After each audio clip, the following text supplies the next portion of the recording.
안녕하세요. 오늘 저희가 좀 자세히 들여다볼 자료는요. 개인회생이랑 파산 제도에 관한 건데요. 최근 통계 보니까 좀 흥미로운 점이 있더라고요. 네. 작년 한 해만 봐도 개인회생 신청은 12만 건이나 됐는데 파산 신청은 고작 9천 건이었대요. 예. 이게 뭐 거의 6배 넘게 차이 나는 거잖아요. 네, 엄청난 차이죠. 그렇죠. 근데 왜 이렇게 개인회생 쪽으로만 사람들이 몰리는 걸까요? 원래부터 이랬던 건 아니고 한 20년 전? 그때 제도가 처음 생겼을 때는 오히려 파산 신청이 더 많았다면서요. 맞아요. 초기에는 그랬습니다. 그래서 오늘은 이 자료들을 보면서 도대체 왜 이런 변화가 생긴 건지 그 배경에 뭐가 있는지 한번 깊이 파헤쳐 보려고 합니다. 당신이 이 좀 복잡한 제도를 이해하시는 데 도움이 되도록 핵심만 딱 짚어드릴게요. 처음에는 아무래도 빚을 그냥 다 없애주는 파산이 더 좋아 보였을 것 같긴 해요. 회생은 어쨌든 3년 동안 빚을 갚아야 하니까요. 그런데 이 도덕적 해이 문제가 슬슬 나오기 시작한 거죠. 네, 그게 중요했습니다.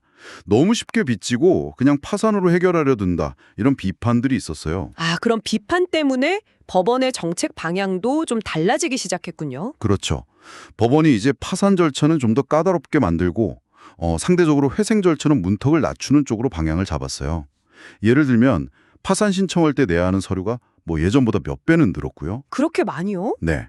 그리고 예전에는 그냥 서류만 보고도 면책 결정을 내리는 경우가 있었는데 이제는 필수로 파산 관제인하고 면담을 해야 합니다. 파산 관제인이요? 그 절차를 관리하는 전문가. 맞습니다. 그 재산 조사하고 하는 분들이죠. 이 면담이 필수가 된 거예요.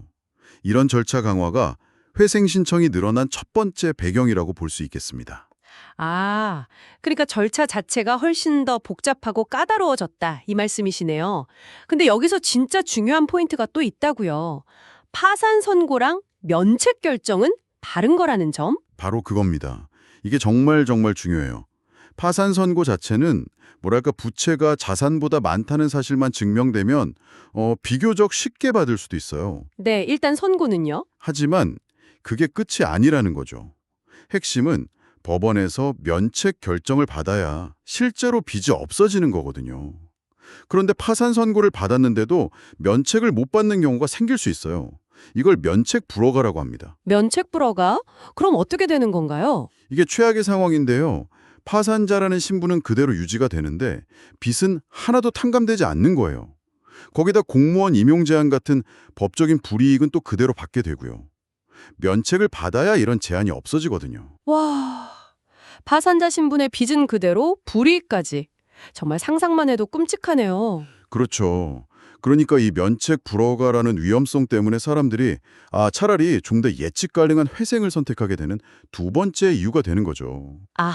그렇군요. 근데 또 흥미로운 게 채무자 본인뿐만 아니라 법률 대리인들 있잖아요. 변호사나 법무사 사무실 같은 곳이요. 이분들도 파산보다는 회생을 더 선호하는 경향이 있다면서요? 그건 왜 그런가요? 네, 실제로 그런 경향이 좀 강합니다. 아무래도 법률 전문가 입장에서는 파산 신청을 진행했는데 덜컥 면책 불허가를 받게 되면 의뢰인 인생에 너무 큰 타격을 주잖아요. 그 책임에서 자유롭기가 좀 어렵죠. 그렇죠. 결과가 너무 안 좋으니까. 반면에 회생은 설령 실패하더라도 다시 신청할 기회가 있거든요. 그리고 또 되게 현실적인 문제가 있는데 의뢰인들이 상담할 때 자기 상황을 100% 솔직하게 다 이야기하지 않는 경우가 생각보다 많아요. 뭐 숨겨둔 재산이라던가 아니면 도박이나 사치 같은 거요. 면책 안 되는 사유들. 네, 그런 것들이죠. 그런 걸 다 모르고 섣불리 파산을 진행했다가 나중에 문제가 되면 그 위험 부담이 너무 큰 거예요. 대리인 입장에서도. 의뢰인을 보호하려는 마음도 있겠지만 뭐랄까 대리인 스스로 위험을 피하고 싶어하는 그런 면도 있겠군요. 아까 수임료 문제도 살짝 언급하셨는데 그것도 관련이 있나요? 네, 그것도 무시 못하죠. 이론적으로는 빚 전액 탕감 가능성이 있는 파산 수임료가 높아야 할 것 같잖아요. 네, 그럴 것 같은데요. 근데 실제로 파산을 생각하시는 분들은 경제적으로 더 어려운 경우가 많아서 높은 수임료를 받기가 현실적으로 좀 어려워요. 그러니까 대리인 입장에서는 면책 불허가라는 위험은 큰데 수임료는 기대만큼 받기 어려운 그런 상황이 되는 거죠. 이것도 회생 쏠림 현상의 한 원인이라고 볼 수 있습니다. 자, 그럼 정리를 한번 해보죠. 개인 회생 신청이 파산 신청보다 이렇게 훨씬 많아진 데는 여러 이유가 있었네요.